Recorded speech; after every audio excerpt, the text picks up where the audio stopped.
You know, I would love to say that the first thing that ran through my mind when I heard about the Charlie Hebdo massacre was concern for the victims' families. I'd feel better about myself if that had been my first thought. Or maybe if my first inclination was to think about how courageous these guys were and gals were to continue to publish in the light of such credible threats and repeated attempts on their lives. That's probably what I should have thought about. And if I was a better person, that's probably what I would have thought about. But the first thing that occurred to me, and the one that echoed the loudest, was there, but for the relative lack of success go I. Of course, I'm sure everyone listening already knows what I'm talking about, but for those of you living under rocks or listening much later in archive, let me paint the picture for you. Last Wednesday, two masked gunmen walked into the Paris offices of the satirical publication Charlie Hebdo and massacred 12 people, including 2 police officers and 8 of the publication's employees. 11 others were wounded when they fired at least 50 rounds from 2 AK-47s, a shotgun, and an RPG launcher. Their targets were a bunch of unarmed cartoonists, and they brought rocket-propelled grenades. These weren't like cartoonists and ninja mercenaries. These were normal, innocent people. Hell, one of the victims was in his 80s.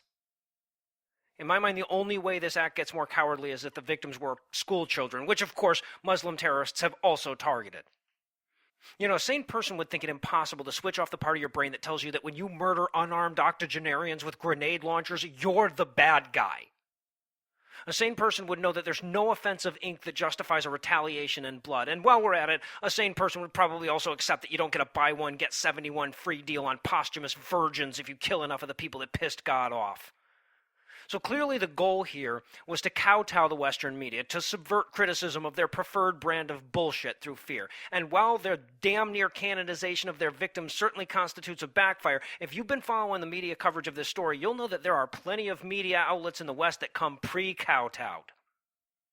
Every time I saw black bars over the parts of the Charlie Hebdo cartoons that make Muslims shoot people, every time I read something about someone who wanted to say that they absolutely support the right to free speech, but every time I saw the memories of these cartoonists besmirched as racist or misogynistic, I couldn't help but reflect on the contrast between that and any other person killed in the line of duty.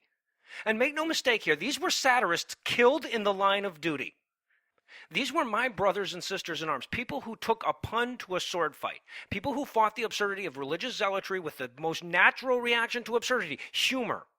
These were people who stood on the front lines of freedom of speech, the foundation on which all other human freedoms are built, the prerequisite to a free society. And I'm sorry if I'm lionizing my own profession here a bit, but very often, satire is the truth's last sanctuary. Now, to be fair here, the media coverage on this has been far from monolithic. I've seen plenty of talking heads and op-eds that got this exactly right. Unequivocal condemnation of the terrorists, unconditional support for the victims, and their right to print whatever the hell they please. And there's also been plenty of bigoted scare media that paints this as just the excuse we needed to make mosques illegal and deport all the brown people. But the ones that really puckered my rectum were the ones that offered this limp dick denouncement followed by a list of caveats.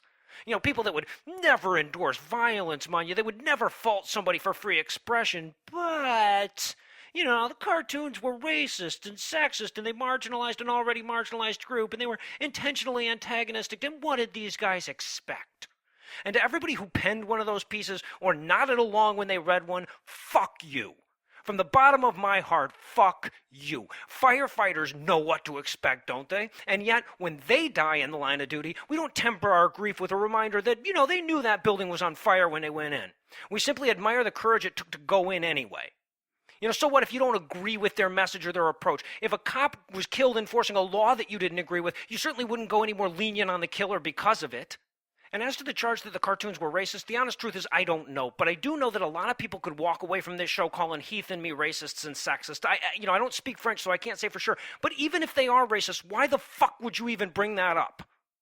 If a soldier was killed in the line of duty, I don't give a shit if he was a lifetime dues-paying member of the Ku Klux Klan. It's not something a sensible person would bring up in the obituary.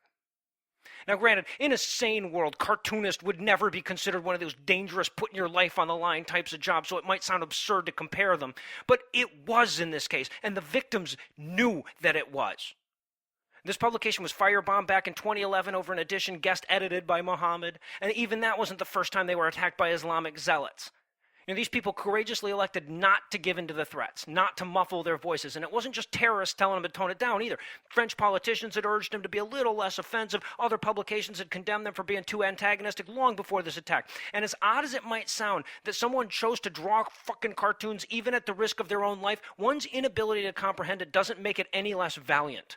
But of course, there's nothing at all incomprehensible about this to me. The reason we say it is because you told us we couldn't say it. You say we can't draw pictures of your prophet? Well, here's a generous helping of the fuck I can't with a side of Muhammad butt fucking a camel. Because the ideas that people try to exclude from criticism are precisely the ones that we most need to criticize. Because the only way to remind you that you have no right to not be offended is to offend you. And they know they can't offer reasons because people who have reasons don't need violence. So instead, they're trying to send this message that we should be afraid to offend them. They're trying to say that they have some right to not be offended that trumps another person's right to live. They're trying to say that they're in control of what we say and how we say it. And as much as that's the message they're trying to send, what they're really saying is that a cartoonist's ink pen is mightier than their God.